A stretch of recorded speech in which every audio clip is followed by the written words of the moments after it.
Chapter number 7, civilising the native, educating the nation.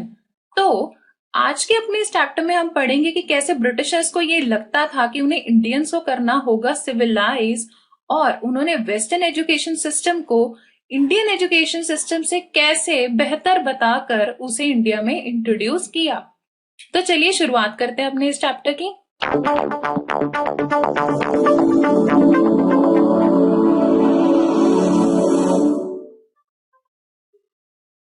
सबसे पहले तो हम ये जान लेते हैं कि how the British saw education. अब what British thought of education and what steps they took for that and how Indians reacted to such ideas. आखिर जो ब्रिटिशर्स थे उनका क्या सोच थी हमारे एजुकेशन सिस्टम के बारे में, और उसके लिए उन्होंने किस तरह के स्टेप्स लिए, साथ ही इंडियंस ने इन एजुकेशन सिस्टम के आइडियाज पे कैसे रिएक्ट किया, ये भी हम जानेंगे। तो सबसे पहले बात करते हैं उन ब्रिटिशर्स की जिन्होंने ना सिर्फ हमारे इंडियन एजुकेशन सिस्टम को समझा बल्कि उसको फेवर भी किया। तो बात करने जा रहे हैं सबसे पहले विलियम जोन्स की। अब जिन्हें आप यहाँ इमेज में देख रहे हैं ये है विलियम जोन्स। तो इन 1783 ही वॉज अपॉइंटेड जूनियर जज एट द सुप्रीम कोर्ट इन कैलकाटा। अभी जो विलियम जोन्स थे इनको क्या किया गया था, 1783 में जूनियर जज के तौर पे अपॉइंट किया गया था सुप्रीम कोर्ट में, जिसे कि कंपनी ने सेटअप किया था। कहाँ पे? कैलकाटा में। अगर प्रेजेंट डे की बात करें तो अब सुप्रीम कोर्ट कहाँ पे? अब है दिल्ली में। अभी जो विलियम जोन्स थे he was a linguist and new French, Latin, English and Greek. Linguist हम उस इंसान को कहते हैं जिसे बहुत सारी भाषाओं का ज्ञान हो। तो जो जोन्स थे उन्हें कितनी तरह की भाषाएं आती थी? French, Latin, English and Greek. इतना ही नहीं, जब ये इंडिया में आए तो इन्होंने क्या करना शुरू किया, यहाँ पे आकर इन्होंने संस्कृत को भी सीखने की कोशिश की। तो उसके लिए उन्होंने क्या किया?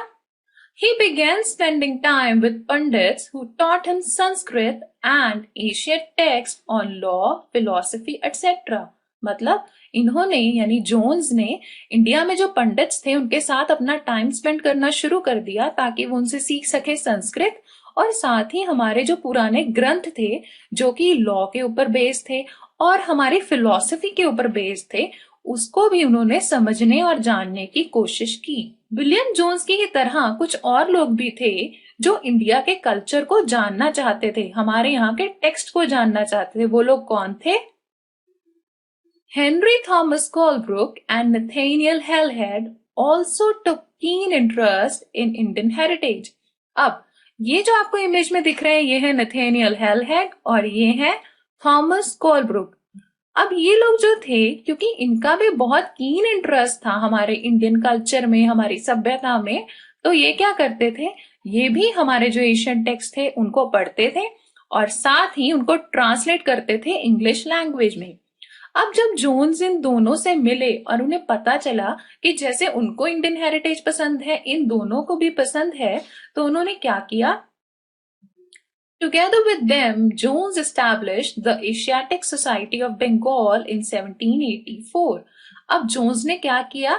इन दोनों के ही साथ मिलकर यानी नथानियल हेलहेड और हेनरी थॉमस कोलब्रुक के साथ मिलकर एक एसोसिएशन बनाई जिसका नाम था एशियाटिक सोसाइटी ऑफ बंगाल। और ये कब बनाई? 1784 में। यहां से ये लोग एक जर्नल निकालते थे जिसका नाम था एशियाटिक रिसर्चर्स। अब जो ये जोन्स थे, कोलब्रुक थे, they had deep respect for ancient culture and felt that Indian civilization had attained its glory in the past. अब इन लोगों को ये था कि इनके मन में बहुत ज्यादा रिस्पेक्ट थी एशियंट कल्चर के लिए, यानी कि जो हमारा इंडिया का जो एक सभ्यता थी एशियंट, जो हमारा कल्चर था, उसके लिए इनके मन में बहुत ज्यादा सम्मान था। तो इन्हें क्या लगता था कि जो इंडियन सिविलाइजेशन थी इन्होंने अपने पास में क्या अटेन की थी? ग्लोरी, यानी अपने अतीत में ये बहुत ही ज्यादा ग्लोरी अटेन कर चुके थे। तो इसके लिए इन्होंने ये डिसाइड किया, they decided to study Indian text to get the idea of Hindu and Muslim law. इन्होंने क्या किया कि इन्होंने सोचा कि अब हम क्या करेंगे, इंडियन टेक्स्ट पढ़ेंगे, तो उससे हमें आइडिया मिल जाएगा कि जो हिंदू एंड मुस्लिम लॉ है वो कैसा है, उसमें क्या क्या चीजें हैं। as this would help Britishers administer India well।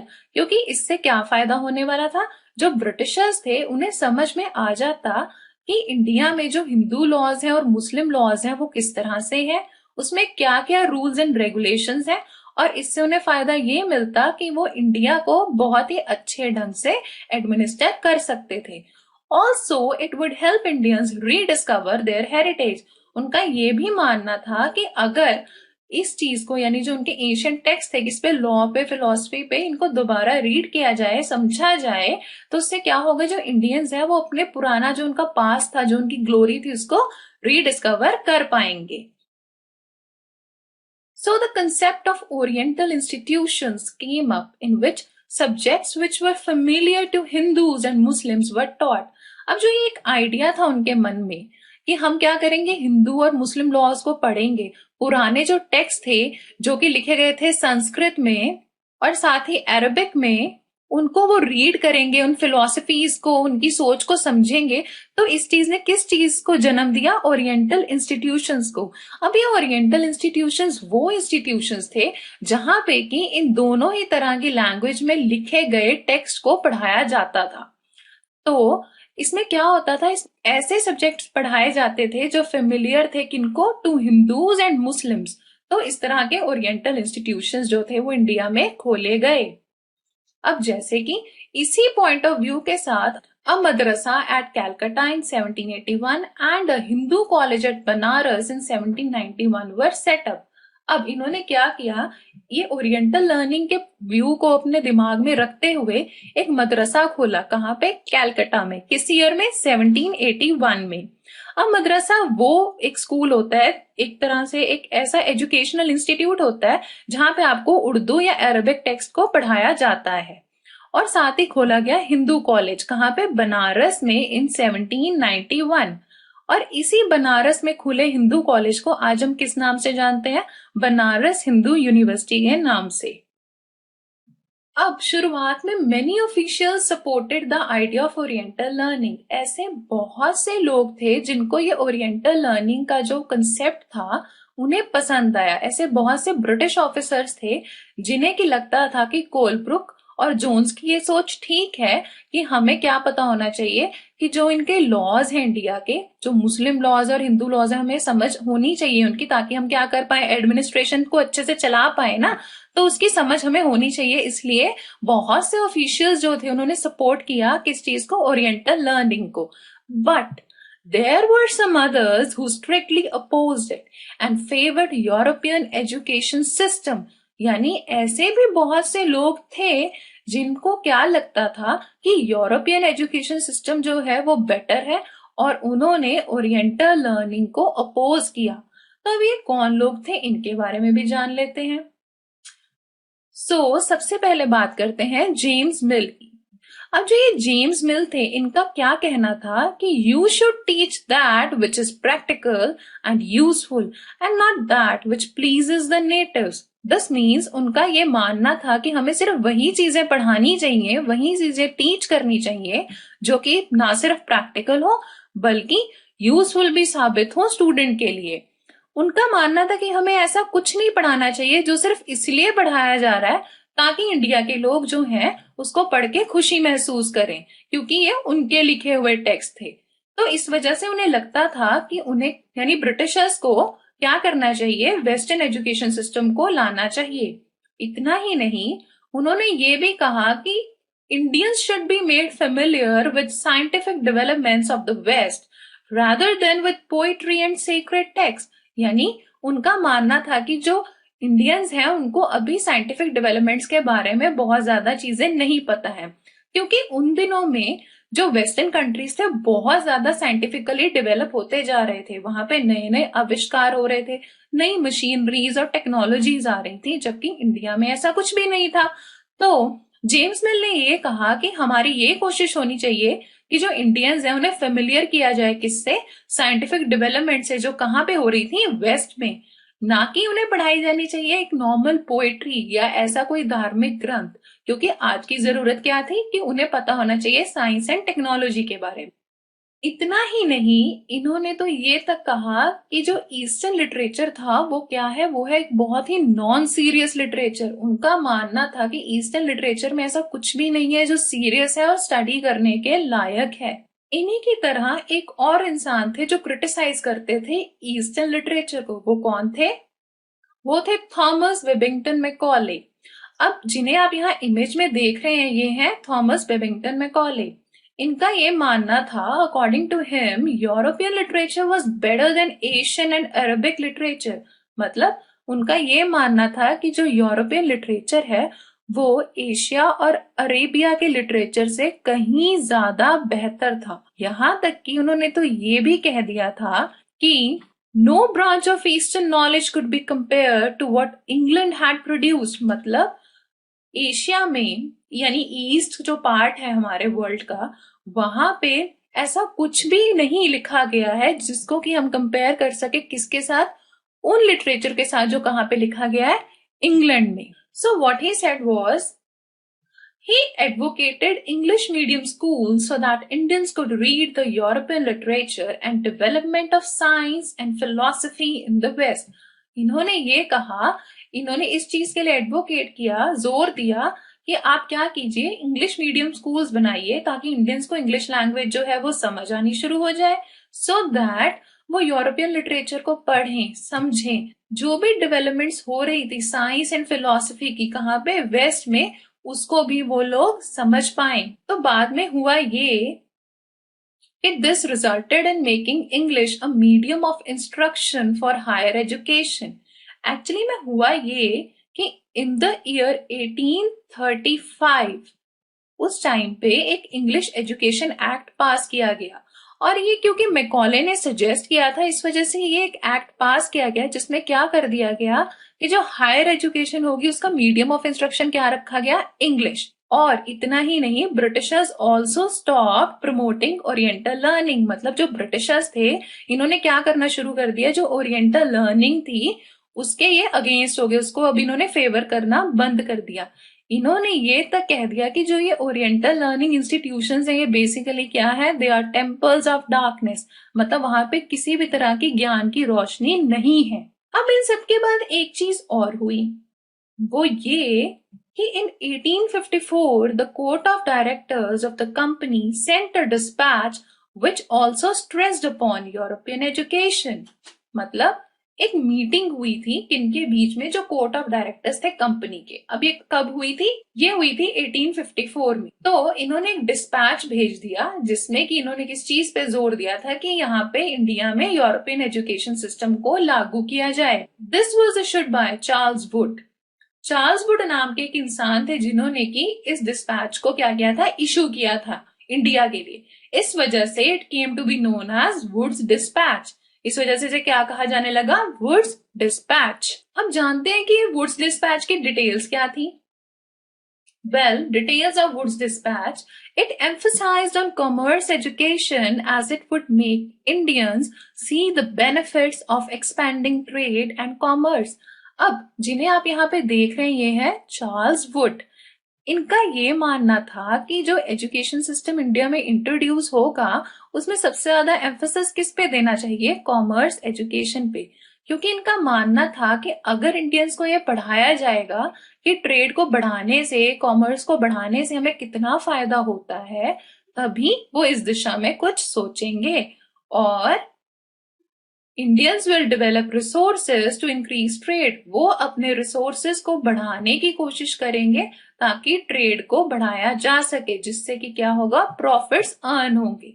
और साथ ही उन्होंने ये भी सोचा कि change in their taste and likes will increase demand for British goods. अब देखिए, यहाँ चार्ल्स वुड की ये सोच थी कि अगर यूरोपियन एजुकेशन सिस्टम जो है वो इंडिया में लाया जाएगा, ठीक है, और उसको पढ़ाएंगे, समझाएंगे, तो लोगों की सोच बदलेगी, उनकी जो टेस्ट है, जो उनकी सोच है, उनकी प्रेफरेंसेस हैं, वो सब बदल जाएंगी और वो किस तरह की चीजें पसंद करने लगेंगे? वैसी जैसे कि ब्रिटेन में ब्रिटिश लोग पसंद करते थे।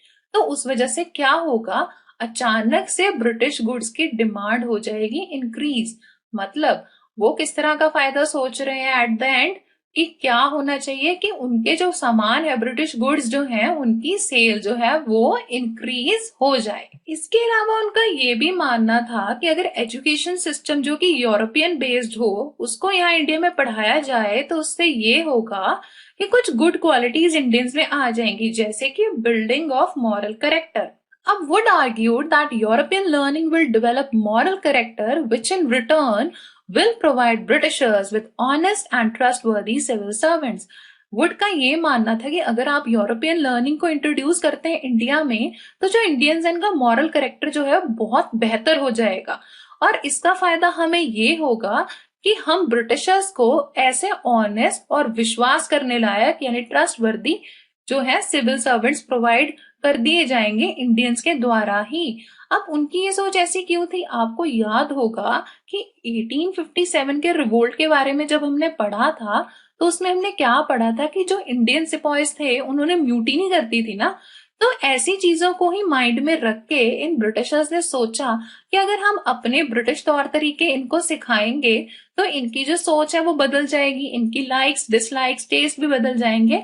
तो इन रिटर्न होगा ये कि ये ऑनेस्ट बन जाएंगे हमारे लिए और हमें विश्वास करने लायक अपने लिए सिविल सर्वेंट्स मिल जाएंगे। सो नाउ वी नो कि ब्रिटिशर्स हमारे एजुकेशन सिस्टम के बारे में क्या सोचते थे, और साथ ही हमें ये भी पता चल चुका है कि उन्होंने यहाँ पर कैसे चेंजेस लाने की कोशिश की। But the question here arises is how the education system used to be in India before Britishers, मतलब ब्रिटिशर्स के यहाँ आने से पहले, इंडिया में आने से पहले हमारा जो एजुकेशन सिस्टम था वो कैसा था। And let's see what pathshalas were and what were the drawbacks of pathshalas as seen by the Britishers. आखिर ये पाठशालास होते क्या थे और ब्रिटिशर्स को इन पाठशालाओं के अंदर ऐसे क्या ड्रॉबैक्स, ऐसी क्या कमियां नजर आई, ये भी अब हम जानने की कोशिश करेंगे। So pathshalas were the ancient school of India. अभी जो पाठशालास होती थी क्या होती थी? पुराने समय में जो स्कूल होते थे जहां पे कि बच्चे पढ़ने जाते थे उसे कहा जाता था पाठशाला। एंड हाउ पाठशाला is related with the report of William Adam.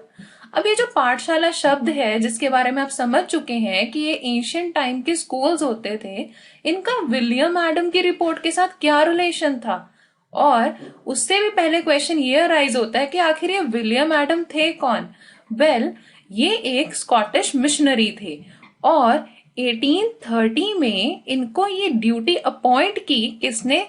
East India company ने, यानी ब्रिटिशर्स ने। उन्होंने क्या कहा कि आप एक रिपोर्ट तैयार कीजिए पाठशाला के ऊपर ताकि हम समझ सकें कि उनकी वर्किंग क्या है, वहां पे क्या सिस्टम फॉलो किया जाता है। So what did the report of William Adam says? Well, जो रिपोर्ट थी विलियम एडम ने तैयार की उसमें सबसे पहले जो बात निकल के आई वो ये थी कि Adam reported there were over 1 lakh pathshalas in Bihar and Bengal. मतलब अकेले बिहार और बंगाल में ही कम से कम 1 लाख पाठशाला थी। अब जो आप ये इमेज में देख रहे हैं ये एक पाठशाला दिखाई गई है। इसमें अगर आप ध्यान से देखें तो आपको क्या दिखाया गया है कि एक विलेज सीन है जिसमें कुछ बच्चे हैं जो स्टडी कर रहे हैं और ये उनके गुरु यानी टीचर हैं जो उनको टीच कर रहे हैं। So पाठशालास were either set up by wealthy people or local community और गुरुज। तो जो रिपोर्ट तैयार की गई थी विलियम एडम की द्वारा, उन्होंने कहा कि पाठशाला बेसिकली कौन बनाता था? जो ये स्कूल्स होते थे इनको सेटअप किसने किया था? या तो जो रिच पीपल थे, वेल्दी पीपल थे उन्होंने, या फिर जो लोकल कम्युनिटी थी, जैसे आसपास के जो लोग थे उन्होंने इकट्ठा करके जैसे कुछ फंड्स तैयार किए हो जिससे कि बाद में ये पाठशाला को बनाया जाता था। या फिर जो गुरुज होते थे यानी टीचर्स होते थे वो खुद ही सेटअप करते थे पाठशालास को। एंड नॉट ओनली दिस, एक बात जो निकल के आई इस रिपोर्ट में वो ये थी कि दो ईच पाठशाला है 20 students but total number of children taught in them were 20 lakh. This means कि अगर हम एक पाठशाला की बात करें तो जनरली उसमें आपको कितने बच्चे मिलेंगे? 20। लेकिन अगर हम सारी पाठशाला यानी वो जो 1 लाख पाठशाला उन्होंने देखी थी अगर उन सबके स्टूडेंट्स को हम टोटल अप करते हैं तो करीब 20 लाख स्टूडेंट्स थे जो इन पाठशालाज में स्टडी कर रहे थे। अब इन पाठशालाज में उन्होंने क्या खास बात देखी, ऐसे क्या फीचर्स देखे जो कि उन्हें अलग नजर आए पाठशालाज में, वो ये थे कि they were the schools with flexible education system. मतलब ये ऐसे स्कूल्स थे जहां पे क्या था, फ्लेक्सिबल एजुकेशन सिस्टम था।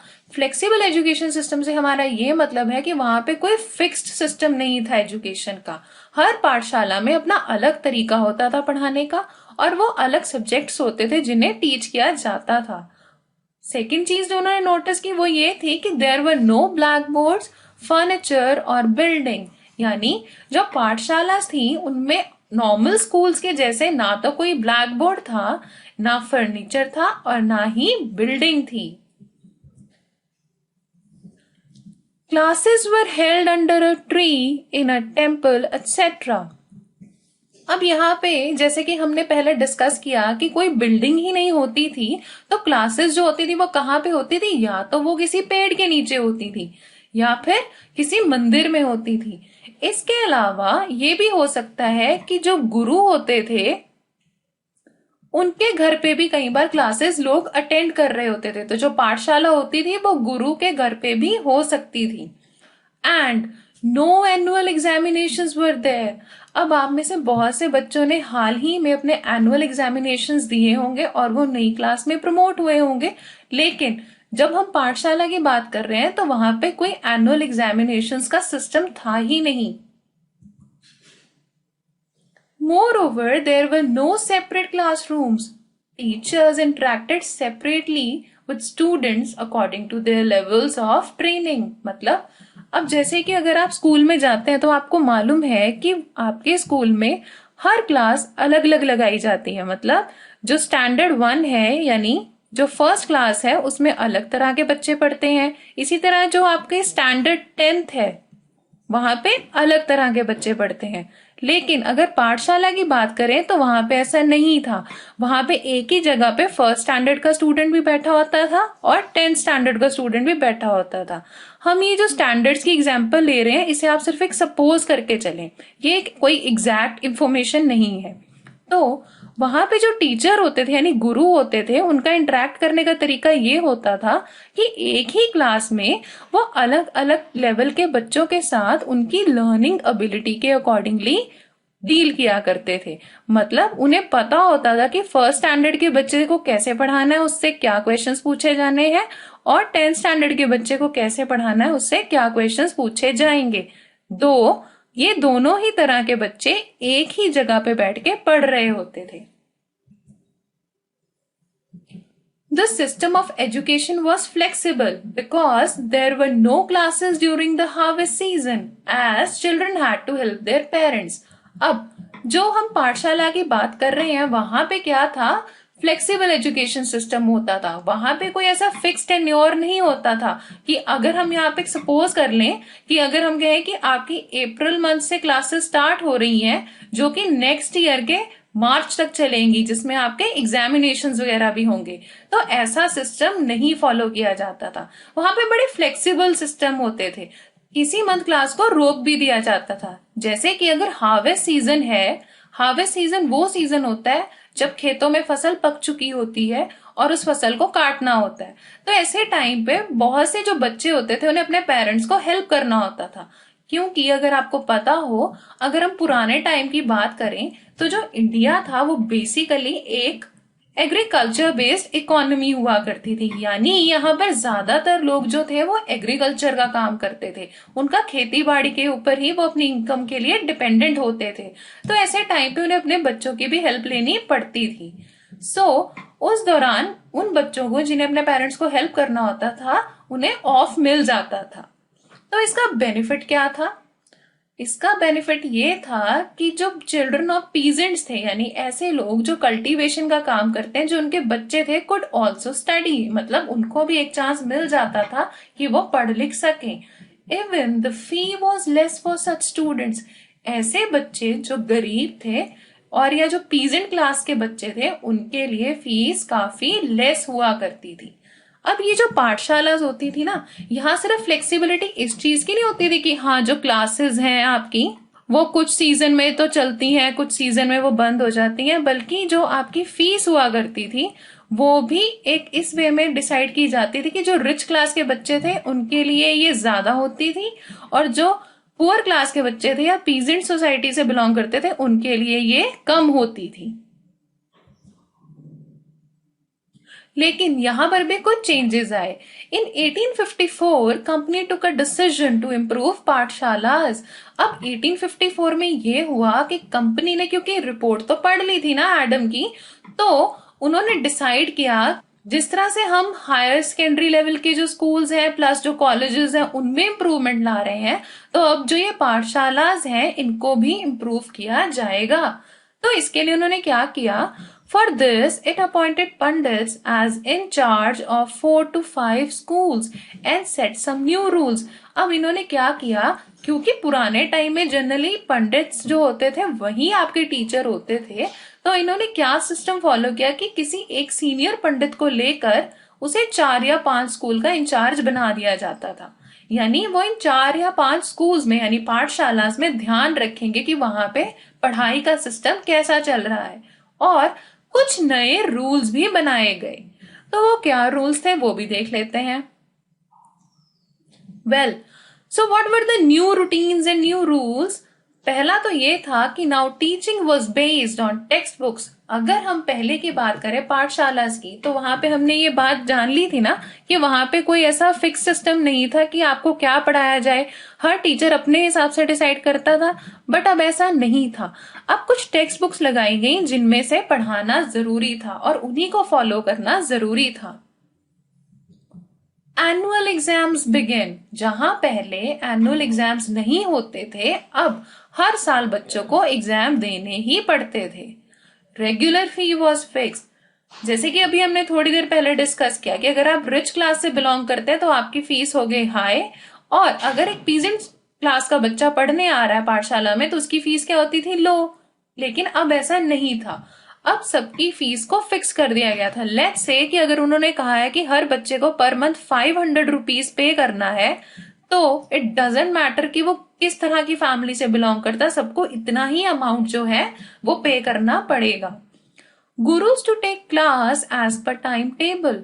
अब जैसा कि हम प्रेजेंट डे में देखते हैं ना कि हमारी जो क्लासेस हैं, हमारे जो लेक्चर्स हैं वो टाइम टेबल के अकॉर्डिंगली चलते हैं ना, तो उस वक्त भी टाइम टेबल बनाना शुरू कर दिया गया और ये कहा गया कि जो गुरुज हैं वो टाइम टेबल के अकॉर्डिंगली ही क्लासेस को अटेंड करेंगे। Students were asked to obey rules and attend classes regularly। अब बच्चों से ये कहा गया कि जो भी आपके सामने रूल्स एंड रेगुलेशंस बनाए गए हैं आप उसे ओबे करेंगे और आपको क्लासेस को रेगुलरली अटेंड करना पड़ेगा। अब ये रेगुलरली अटेंड करने से आपको क्या लगता है, कुछ फायदा या कुछ नुकसान होगा? फायदा तो डेफिनेटली होगा। अगर आप क्लासेस रेगुलरली अटेंड करेंगे तो उससे आप ही को बेनिफिट होगा, आप ही अच्छे से समझ पाएंगे चीजों को। लेकिन आपको याद होगा कि हमने पढ़ा था कि जो पीजेंट क्लास के बच्चे थे वो अपने पेरेंट्स को हेल्प कर रहे होते थे ना, तो अब ये उनके लिए भी जरूरी हो गया था कि वो किसी भी तरह की हॉलीडे परमिशन नहीं ले सकते हार्वेस्ट सीजन में, उनको भी क्लासेस रेगुलरली अटेंड करनी ही होंगी। And teachers had to submit regular reports. जो टीचर्स थे उन्हें क्या करना पड़ता था, रेगुलर रिपोर्ट सबमिट करने पड़ते थे। अब ये जो रेगुलर रिपोर्ट होते थे ना, इसमें बेसिकली यही सबमिट किया जाता था कि जो स्टूडेंट्स हैं उनकी परफॉर्मेंस क्या रही है पूरे साल में और पढ़ाई का क्या लेवल रहा था पूरे साल में। इन सब चीजों से रिलेटेड रिपोर्ट्स को सबमिट करना होता था टीचर्स को। Government gave grants to those pathshalas which obeyed rules. अब गवर्नमेंट ने एक नया सिस्टम ये निकाला कि अगर कोई पाठशाला ये रूल फॉलो करती है, किस तरह के रूल, कि एक तो वो टाइम टेबल के अकॉर्डिंगली पढ़ाएंगे, दूसरा सारे जो रूल्स उनको बोले गए हैं कि जिसमें रेगुलर क्लासेस होंगी बच्चों की और उनकी एक फिक्स्ड फीस भी होगी, अगर वो इस तरह के सारे रूल्स फॉलो करते हैं तो गवर्नमेंट उन्हें किस तरह से हेल्प आउट करती थी, वो उन्हें कुछ ग्रांट्स देते थे। अब ये ग्रांट्स क्या होता है, जैसे देखिए अगर आप एक स्कूल को पूरा चला रहे हैं, सपोज कर लीजिए आप एक गुरु हैं और आप एक पाठशाला चला रहे हैं, तो उस पाठशाला में आपके कुछ एक्सपेंसेस भी होते हैं ना, यानी कुछ खर्चे भी होते हैं। तो उस खर्चे को बियर करने के लिए आपको क्या चाहिए होता है, आपको चाहिए मनी। तो बेसिकली ये ग्रांट्स क्या होती थी, ये कुछ मॉनेटरी हेल्प होती थी, यानी कुछ पैसा आता था गवर्नमेंट की तरफ से, सो दैट जो पाठशालाज हैं वो इजीली अपना काम कर पाए। लेकिन ये किनको मिलती थी, सिर्फ उन्हीं को मिलती थी जो कि रूल्स को ओबे करते थे। अब इस सब में समस्या क्या हुई, independent gurus found it difficult to compete with government aided schools. ऐसे गुरुज यानी ऐसे टीचर्स जो अभी भी चाह रहे थे कि वो अपनी पाठशाला को अपने तरीके से चलाएंगे, तो उन्हें क्या डिफिकल्टी आई, वो compete नहीं कर पाए उन स्कूल्स के साथ जो कि गवर्नमेंट एडेड स्कूल्स थे, यानी ऐसे स्कूल्स, ऐसी पाठशाला जिनको गवर्नमेंट की तरफ से क्या आती थी, ग्रांट्स आती थी। अब आप पूछेंगे कि वो compete कैसे नहीं कर पाए। सपोज कीजिए आपके पास दो स्कूल हैं आपके घर के पास। एक स्कूल ऐसा है जहां पे आप जानते हैं गवर्नमेंट की तरफ से एड आती है, तो वहां पे बहुत बेस्ट फैसिलिटीज प्रोवाइड की जाती हैं, वहां पे एजुकेशन सिस्टम भी बेटर है, वहां पे बाकी एक्स्ट्रा करिकुलर एक्टिविटीज भी बेटर है। किसके कंपैरिजन में, ऐसे किसी इंडिपेंडेंट गुरु की पाठशाला के जहां पे कि ना तो उतनी अच्छे लेवल की पढ़ाई है, ना ही उतने अच्छे एक्स्ट्रा करिकुलर एक्टिविटीज हैं। तो आप किस तरह के स्कूल को पसंद करेंगे, गवर्नमेंट एडेड स्कूल को ना। तो इसी तरह से बहुत से लोग इन गवर्नमेंट एडेड स्कूल्स को लग गए प्रेफर करने। तो ऐसे में जो इंडिपेंडेंट गुरुज थे इनके पास स्टूडेंट्स भी कम आने लग गए और इन्हें क्या होनी शुरू हो गई थी, difficulty. Children of peasants were not able to attend school during harvest season, hence were considered indisciplined. अभी हमने थोड़ी देर पहले डिस्कस किया था कि सभी बच्चों को रेगुलर क्लासेस अटेंड करनी ही होंगी। ऐसे में जो पीजेंट्स के बच्चे थे उनके लिए ये बहुत डिफिकल्ट हो गया, क्योंकि उन्हें हार्वेस्ट सीजन में अपने पेरेंट्स को हेल्प करना होता था। तो जब वो क्लासेस अटेंड नहीं कर पाते थे तो उन्हें क्या कंसिडर कर दिया जाता था कि इनडिसिप्लिन बच्चे हैं जो पढ़ाई लिखाई करना नहीं चाहते, इसलिए कभी क्लासेस में रेगुलर नहीं आते। तो इससे नुकसान ये हुआ कि जहां पहले ये बच्चे जो पीजेंट्स के बच्चे थे इनको भी पढ़ने का मौका मिलता था, अब ऐसा होना बंद हो गया। अब जैसे कि हम ये बात जान चुके हैं कि जो ब्रिटिशर्स थे उनके लिए ये एजुकेशन सिस्टम जो था इसको एक वेल डिफाइंड सिस्टम बनाना बहुत जरूरी हो गया था, एक तरह से एक एजेंडा हो गया था उनका, जिसकी वजह से वो क्या कर रहे थे, कॉलेजेस को भी इम्प्रूव कर रहे थे, उसमें इंग्लिश एजुकेशन सिस्टम ला रहे थे, पाठशाला को भी इम्प्रूव कर रहे थे। तो उसी तरह ऐसे बहुत से इंडियंस भी थे जो क्या करना चाह रहे थे, जो इंडिया का एजुकेशन सिस्टम है उसमें कुछ इम्प्रूवमेंट्स लाना चाहते थे। Agenda for a national education मतलब एक ऐसा एजेंडा जिसमें कि हम पूरे कंट्री के एजुकेशन सिस्टम के बारे में बात कर रहे हैं। Just like Britishers, many Indians wanted to introduce western education in India. अब जिस तरह से हमने बात की थी कि जो ब्रिटिशर्स थे वो किस चीज को इंपॉर्टेंस देते थे, उनका क्या कहना था कि जो वेस्टर्न एजुकेशन सिस्टम है वही इंडिया में लाना चाहिए क्योंकि वो बहुत बेहतर था इंडियंस के लिए। तो उसी तरह से अब बहुत से इंडियंस भी ये चीज सोचने लग गए थे। But there were some who were against western education system, मतलब अभी भी कुछ ऐसे लोग थे जिनको लगता था कि वेस्टर्न एजुकेशन सिस्टम इंडिया में नहीं होना चाहिए। जैसे कि हमने बात की ना कि लोगों का अपना भी एक एजेंडा था कि हमें कैसा एजुकेशन सिस्टम चाहिए, तो अब ऐसे बहुत से लोग थे जो क्या कहते थे कि हम वेस्टर्न एजुकेशन सिस्टम अपने कंट्री में नहीं चाहते। तो ऐसे कौन कौन से लोग थे, देवर महात्मा गांधी एंड रविंद्रनाथ टैगोर। तो the father of nation Mahatma Gandhi और रविंद्रनाथ टैगोर, ये दोनों ही जो थे ये वेस्टर्न एजुकेशन सिस्टम को इतना पसंद नहीं करते थे। हाँ, लेकिन इनकी सोच में कुछ डिफरेंसेस भी थे जो हम अभी आगे पढ़ेंगे। तो इन लोगों का क्या मानना था वो भी समझ लेते हैं। अगर बात करें महात्मा गांधी जी की, तो उनका क्या कहना था कि English education system has enslaved us. मतलब जो ये इंग्लिश जो लोग हैं, जिन्होंने फॉरेनर्स ने यहाँ पे अपना इंग्लिश एजुकेशन सिस्टम इंडिया में इंट्रोड्यूस कर दिया है, उसने हमें क्या बना दिया है, गुलाम बना दिया है, एनस्लेव कर लिया है। वो कैसे? उनका कहना था कि it has created inferiority complex among Indians. मतलब उनका ये मानना था कि इंग्लिश एजुकेशन सिस्टम की वजह से जो इंडियंस हैं, ये अपने आप को इंफीरियर, अपने आप को कम समझने लग गए हैं फॉरेनर्स के मुकाबले। उनका ये मानना था कि उनको, इंडियंस को ये लगने लग गया था कि अब ना तो उनका एजुकेशन सिस्टम अच्छा है, ना ही उनकी जो लैंग्वेज है वो अच्छी है। वो थोड़ा अपने आप को कम समझने लग गए थे ब्रिटिशर्स के मुकाबले। Indians who studied in such institutes appreciate the British rule।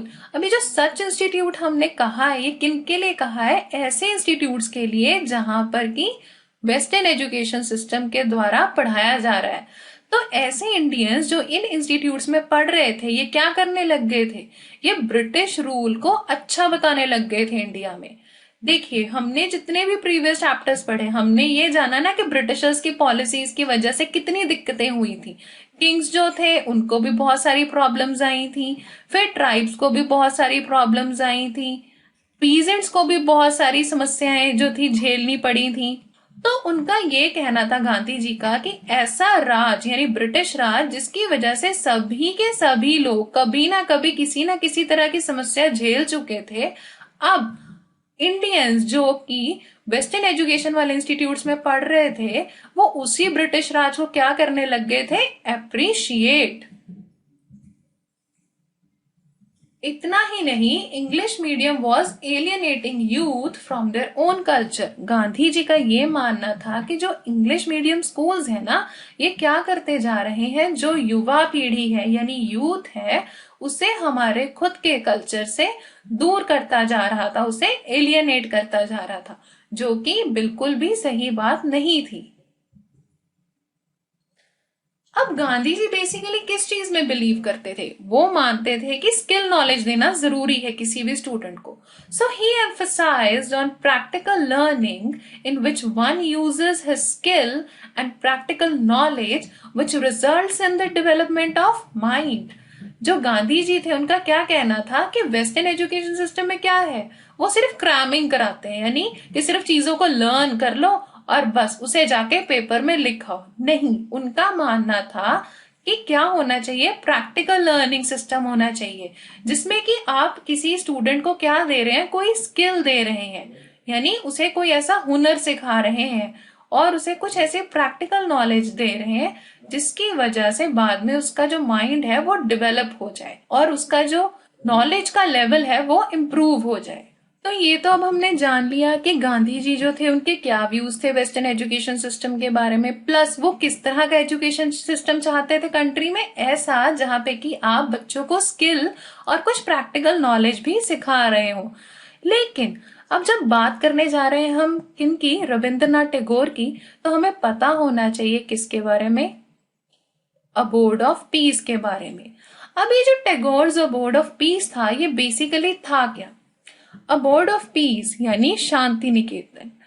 अब ये शांति निकेतन के बारे में समझे, इससे पहले हम जान लेते हैं कि आखिर रविंद्रनाथ टैगोर जो थे, उनकी क्या सोच थी एजुकेशन सिस्टम के बारे में।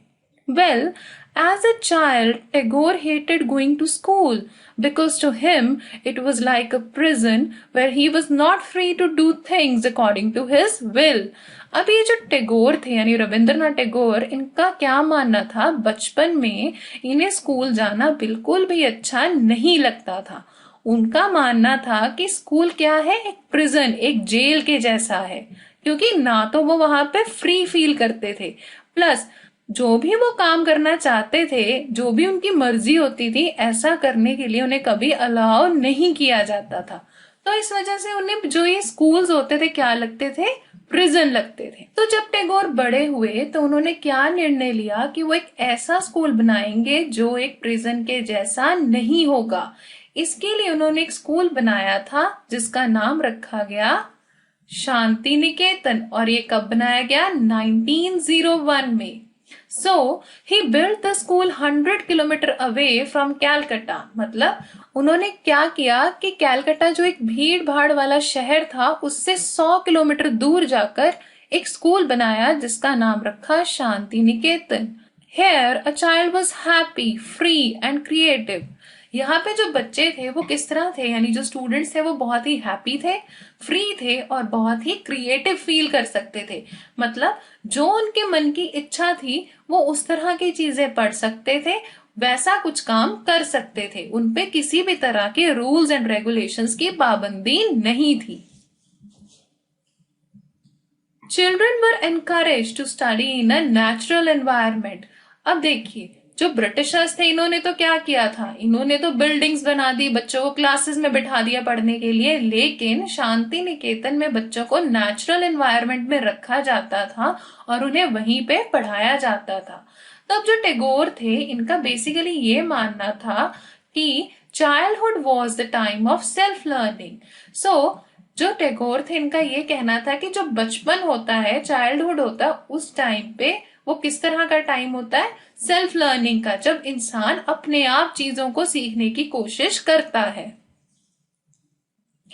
He said that a teacher should understand the child and help him her in developing curiosity. जो एक टीचर हैं उनकी क्या ड्यूटी होती है कि वो बच्चे को समझें, उसको समझें और उसे हेल्प करें ताकि वो अपनी क्यूरियोसिटीज को और डेवलप कर सके और खुद के ज्ञान को बढ़ा सके। अब इसको मैं आपको एक सिंपल वे में समझाती हूँ। सपोज कीजिए कोई बच्चा ऐसा है जिसका साइंस में इंटरेस्ट नहीं है, फाइन आर्ट्स में इंटरेस्ट है, तब टीचर की ड्यूटी ये है कि बच्चे को फाइन आर्ट्स के बारे में ज्यादा समझाए और जितने भी उसकी क्यूरियोसिटी है, जितने भी उसके क्वेश्चंस हैं, उनको बताने की कोशिश करे, ना कि ऐसा करे कि वो चाहता भी नहीं साइंस पढ़ना तब भी उसे जबरदस्ती उसी सब्जेक्ट को पढ़ाया जा रहा हो। तो ऐसा जो सिस्टम था कि एक टाइम टेबल बना दिया जाता था फिर बच्चों को वही फॉलो करना होता था, ऐसा शांति निकेतन में नहीं था। Tagore wanted to combine best elements of both the education system. अब देखिए जैसा हमने शुरू में ही बात की थी ना कि टैगोर और गांधी जी जो थे इनके व्यूज थोड़े से अलग थे एजुकेशन सिस्टम के बारे में। जहां गांधी जी का ये मानना था कि वेस्टर्न एजुकेशन सिस्टम होना ही नहीं चाहिए इंडिया में, टैगोर ये मानते थे कि हमें इंडियन एजुकेशन सिस्टम और वेस्टर्न एजुकेशन सिस्टम दोनों को कंबाइन करना होगा। और कंबाइन किस वे में करना होगा कि जो दोनों के बेस्ट एलिमेंट्स है ना, हमें उनको कंबाइन करके फिर एक ऐसा अच्छा एजुकेशन सिस्टम बनाना चाहिए जो बच्चों के लिए बेहतर हो।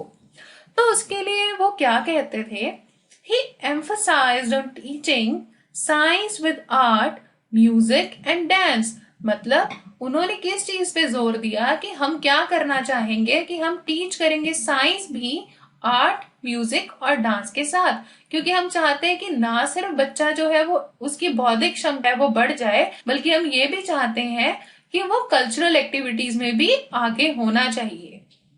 तो ऐसे टाइम पे हम क्या कह सकते हैं, we can say that both Gandhi and Tagore shared similar views on western education.